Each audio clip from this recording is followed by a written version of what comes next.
అండగా నిలిచేవాడు.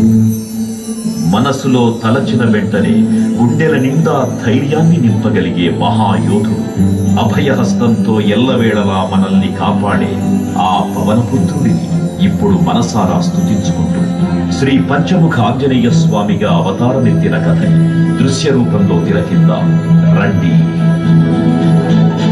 ఆంజనేయం ప్రసన్నాంజనేయం ప్రభాదివ్యకాయం ప్రకీర్తిప్రదాయం భజే వాసుదేవం భజే బాలగాత్రం భజేహం పవిత్రం భజే సూర్యమిత్రం భజే రుద్రరూపం భజే తేజం. అది రామాయణ మహాయుద్ధం భీకరంగా సాగుతోన్న తరుణం.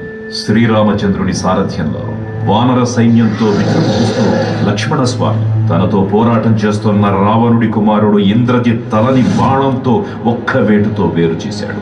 ఇంద్రజిత్ మరణ వార్త విన్న రావణుడు ఆవేశంతో ఊగిపోయాడు. ప్రతీకారం కోసం పాతాళ లోకాధిపతి తన సోదరుడు అయినటువంటి మహిరావణుడి సహకారం కోరాడు. ప్రభాతంబు సాయంత్రమీ రామ సంకీర్తనలు చేసి నీ రూపు వర్ణించి నీ మీద నేదండ కొనుచేయ నీ మూర్తి గావించి నీ సుందరం పెంచి నీ దాసదా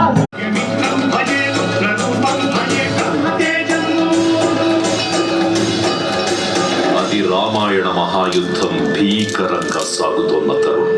శ్రీరామచంద్రుని సారథ్యంలో వానర సైన్యంతో విజృంభిస్తూ లక్ష్మణస్వామి తనతో పోరాటం చేస్తున్న రావణుడి కుమారుడు ఇంద్రజిత్ తలని బాణంతో ఒక్క వేటుతో వేరు చేశాడు. ఇంద్రజిత్ మరణ వార్త విన్న రావణుడు ఆవేశంతో ఊగిపోయాడు. ప్రతీకారం కోసం పాతాళ లోకాధిపతి తన సోదరుడు అయినటువంటి మహిరావణుడి సహకారం కోరాడు. ప్రభాతంబు సాయంత్రమీ రామ సంకీర్తనలు చేసి నీ రూపు వర్ణించి నీ మీద నేదండ కొనుచేయ నీ మూర్తి గావించి నీ సుందరం పెంచి నీ దాసదా సుందరై రామ వస్తుండలై నిన్నునే గొల్చెదను.